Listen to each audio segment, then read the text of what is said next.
Hi, I'm Peter Shimkin. On this episode of Opera for All, we will explore Engelbert Humperdinck's Hansel and Gretel. I can almost hear many of you thinking, oh no, a kid's opera, what a waste of time. I assure you it is not, and that is because of the music, combining folk song, childlike ditties, and many lyrical melodies. One of them you will recognize right away. All this and wonderful orchestration learned from Humperdinck's mentor, Richard Wagner. I have a skeptical friend who had never heard the opera before and went to it only because I urged him to do so and because it was on his subscription. The next day he called me and said that during the second act the music was so beautiful he thought he was in heaven. My own children accused me of taking them as an excuse to see it myself. From its premiere in 1893, Hansel has always been associated with the Christmas season, which means during school vacation you can experience the joy of sharing it with your children. Tonight, we hear it performed by the Milwaukee Symphony Orchestra, conducted by Andreas Delfs. Suzanne Mentzer is Hansel, Barbara Bonney is Gretel, the witch is Judith Forst. Father is Robert Orth, and mother is Janice Taylor. It is sung in English, but I think you will have a hard time understanding much of it. This is often a problem with performances not in native language, in this case German. One final note before we begin. The real name of the pop singer who calls himself Engelbert Humperdinck is Jerry Dorsey. Act 1. In the beautiful overture, the composer creates a grand fantasy out of many of the tunes you will hear throughout the opera. The opening theme is the prayer, played softly. The swelling ending is the prayer, played by the entire orchestra. Many critics complain that a simple prayer doesn't call for a full-blown Wagnerian treatment. Maybe not, but it is very moving indeed.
The opera begins as Hansel and Gretel sing a folk song while doing their chores as they wait for their mother to come home.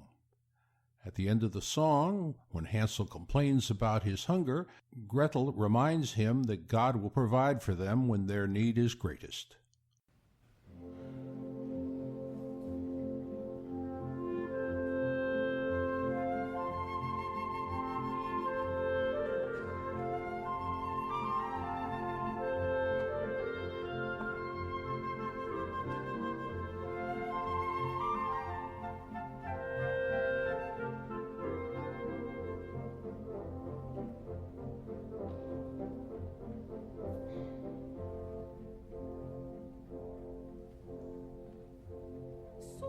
Pretty Susie, what's all this about?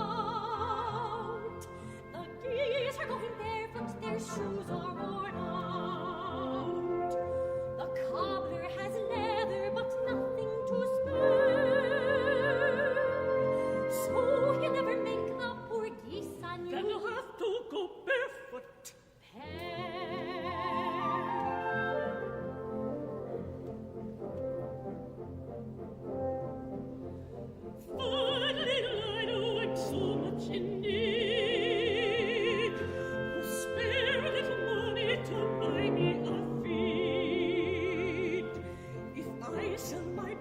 Sleep under the trees.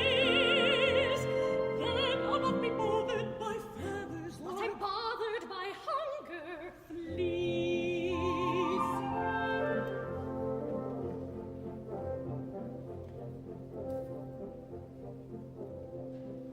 Oh, how I wish Mother would only come back.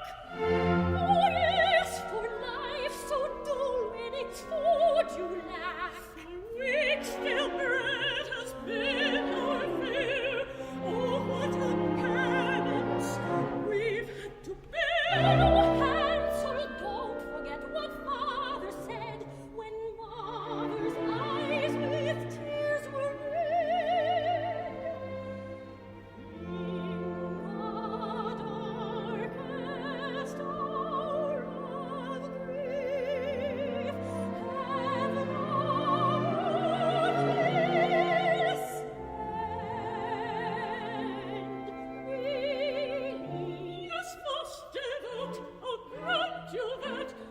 That little tune at the end I hope you recognize from the overture.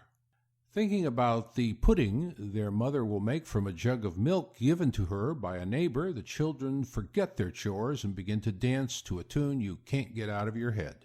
Brother dear, come dance with me. Take my hand and then you'll see. Step out here, not too far. Turn around and there you are.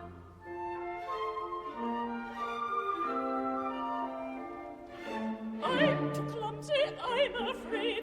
Please forgive me, pretty maid. Show me what I ought to do, so that I might dance like you. With your foot you tap, tap, tap.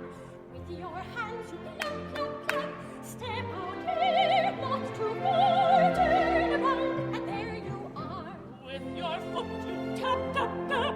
With your hands you clap, clap, clap. Step out here, not too far. Turn and there you are. I must say you do it well. Such a gift none could foretell. Now give heed and you will learn how to dance and take a turn. With your head you nick, nick, nick. With your fingers you click, click, click. Step out here, follow me. It's not hard as you can see. With your head you nick, nick, nick. With your fingers you click, click, click. Step out here, follow me. Come as you can